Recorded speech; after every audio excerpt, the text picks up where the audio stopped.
Congratulations! You've been accepted. We're sure you are getting many financial aid award notifications and wonder, what do these mean? One school seems to be offering you a ton of money, another, very little. It feels like one school is more generous than the other. That may not be the case. The truth is, while award letters are different, they all contain the same basic information needed to figure out one critical number, your true out-of-pocket costs. Today, we're going to break down how to compare your financial aid offers side by side so you can make the most informed decision about your future. Every award letter provides 3 key pieces of information. If you can find these things for each school, you can compare them easily. First, the total cost of attendance, or COA. It's the sticker price of attending the school for 1 year. Second, gift aid. Now, this is the good stuff. Grants and scholarships. These are the things you don't have to pay back. And finally, self-help aid. This is the aid that needs to be repaid, like loans, or even earned, like student employment. Now, something to note for Commonwealth University of Pennsylvania is that we do not put student employment on our award letters. Some schools might, but you're not guaranteed employment, and it will not come off the bill. Our goal overall is to calculate the net cost, the actual amount you or your family will need to pay. Let's look at 3 fictional award letters, one from CU, other university, and one from private college. Please be aware this is for a PA state resident, so costs will vary for out-of-state students.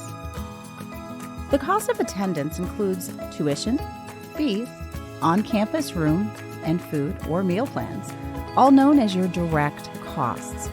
But it also estimates for indirect costs, things like books, personal expenses, and even transportation. This really confuses everyone, so we suggest just looking at the direct billed costs from the school, which are tuition, fees, room, and food. Why? Well, because those other indirect costs you're not being billed for. So leave it out as you are looking to determine the true out-of-pocket costs. Next, let's find the gift aid. Look for terms like federal Pell Grant, state grant, institutional scholarship, or merit award. This is all free money. Now, we can calculate the net costs. That's the total cost of attendance minus your gift aid. But hold on, we are not done yet. Self-help aid includes federal student loans and work study, also known as student employment. Some schools might include work study in the total award amount. For our example, the self-help aid is the loan. And remember, loans must be repaid with interest. And with work study, students must have a job in order to earn the money.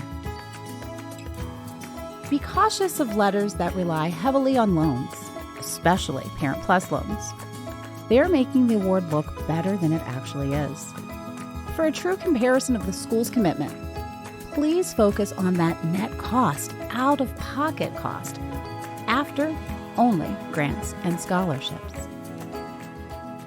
And even though other university and private college offered more total aid, the actual price you pay at both schools is higher than that of Commonwealth University of Pennsylvania.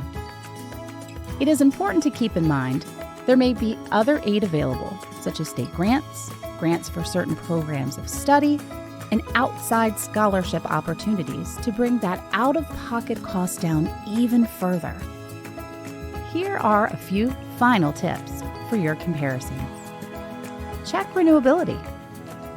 Is that scholarship a one-time thing, or is it renewable for all 4 years? Do you need a certain number of credits a year, a certain GPA in order to keep it?